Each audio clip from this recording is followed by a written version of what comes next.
Comentario capítulo 17. Dios se reveló a Abraham como el Dios Todopoderoso, el Shaddai, el Todo Suficiente.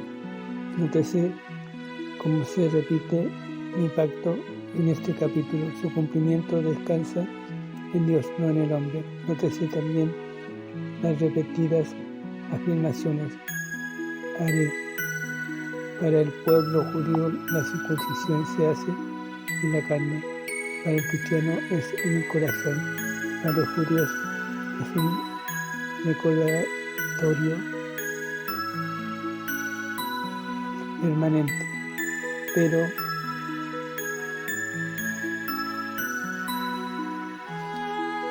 si solo se lleva la circuncisión en la carne, no el corazón, en realidad no vale nada, porque lo que Dios ve es el corazón, porque no se fía en la carne, sino lo que ven los ojos.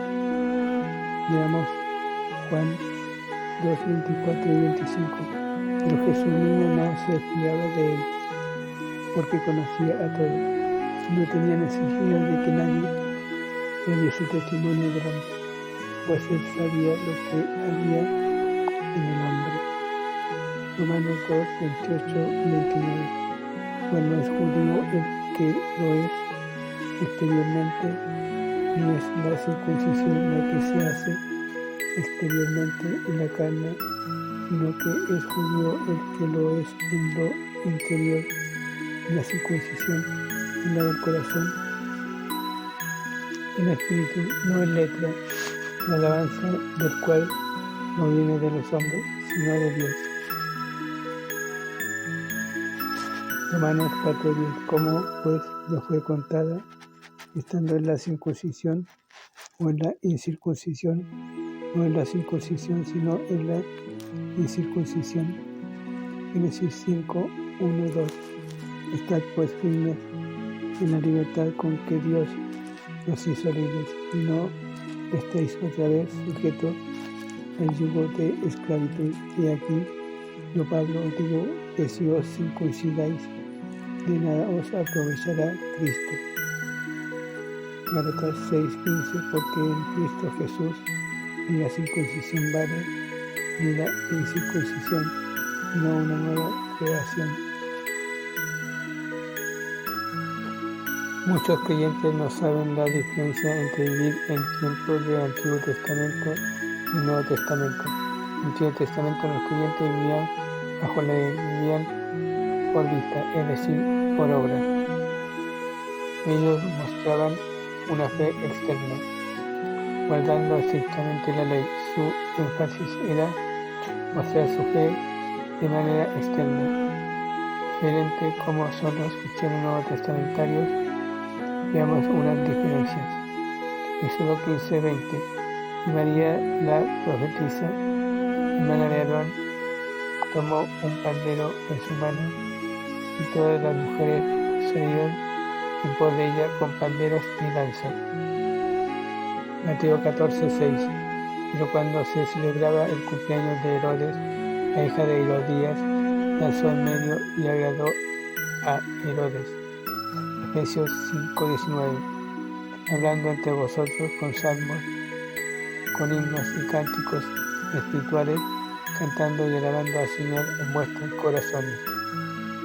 Si revisamos el Nuevo Testamento, veremos que la única persona que danzó fue la hija de Herodías, amante de Herodes.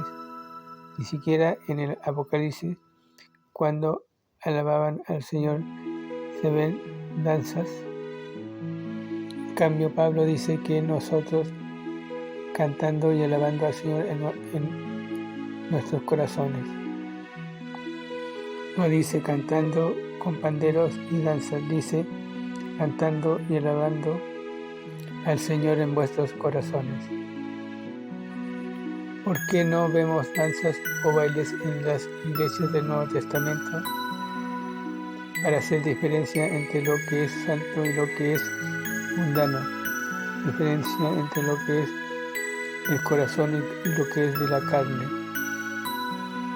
En tiempos del Antiguo Testamento, los judíos creyentes estaban apartados del mundo, es decir, tenían su propia nación y sus propias costumbres. En cambio, los cristianos no, los cristianos vivimos mezclados con el mundo, por lo tanto no debemos ser como el mundo. En tiempos del Nuevo Testamento, la gran mayoría era gente religiosa que también danzaba para sus dioses. Ahora la mayoría no es tan religiosa, pero la mayoría danza o baila por un impulso carnal en fiestas, lugares de entretenimiento. El baile es, por lo general, una especie de cortejo sensual, y eso se ve en la mayoría de los bailes modernos. Además, en muchas iglesias no hay un orden para danzar correctamente.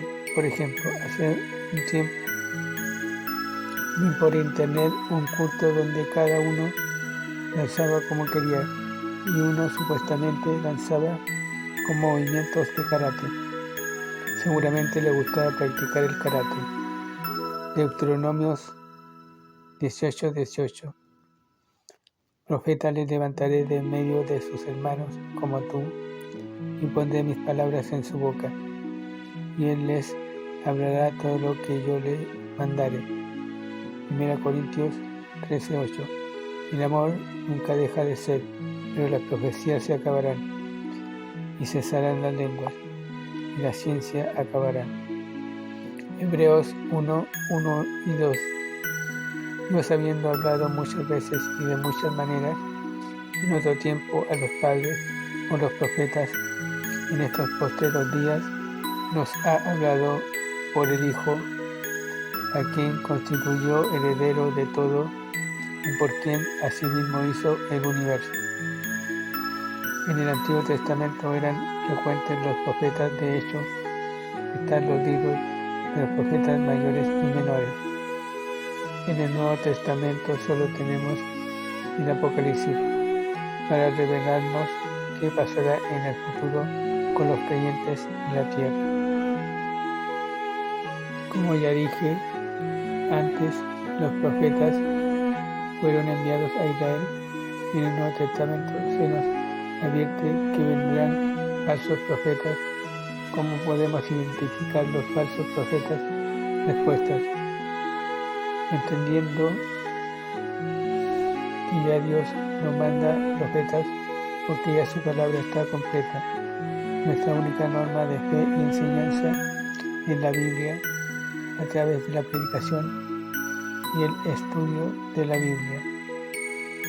Cuando Jesús comenzó a predicar, no hubo profetas, solo estuvo Juan el Bautista, porque él comenzó a anunciar la venida de Jesucristo. En ese tiempo todavía estaban bajo la ley y los profetas. Nótese lo que dice Hebreos 1:1 y 2. Dios, habiendo hablado muchas veces y de muchas maneras en otro tiempo a los padres por los profetas, está hablando en pasado, no dice Dios hablando por los profetas. Los apóstoles predicaban, no eran profetas. Juan fue el único que al final de la Biblia escribió la profecía de Apocalipsis. No me dirá, pero en el libro de Corintios tenemos el don de profecía. Sí, pero en ese mismo libro dice que las profecías se acabarán. ¿Por qué se acabarán o se acabaron? Porque ya la palabra de Dios, es decir, la Biblia, ya está completada y terminada. En tiempos del Nuevo Testamento había don de profecía, porque las iglesias no tenían el Nuevo Testamento. El Nuevo Testamento fue escrito gradualmente, hasta que murió el último de los apóstoles, Juan, más o menos el año 90 después de Cristo. Si existiesen profetas o profecías, la Biblia no debió terminar de ser escrita. Además, si existen falsos profetas, entonces no podríamos distinguir entre verdadero y falso, como ocurrió en el Antiguo Testamento, donde muchos escuchaban falsos profetas y eran engañados por no entender la Biblia y no saber discernir la palabra de Dios. Por último, fíjense que cuando Jesús estuvo predicando no hubo profetas. ¿Por qué? Porque Él, siendo Dios, al hablar con la gente, obviamente no necesitaba profetas. Lo mismo con la Biblia. En la Biblia ya tenemos la palabra de Dios con nosotros. Por lo tanto, no necesitamos profecías y por eso muchos son engañados por falsos profetas. ¿Usted conoce o ha oído de uno?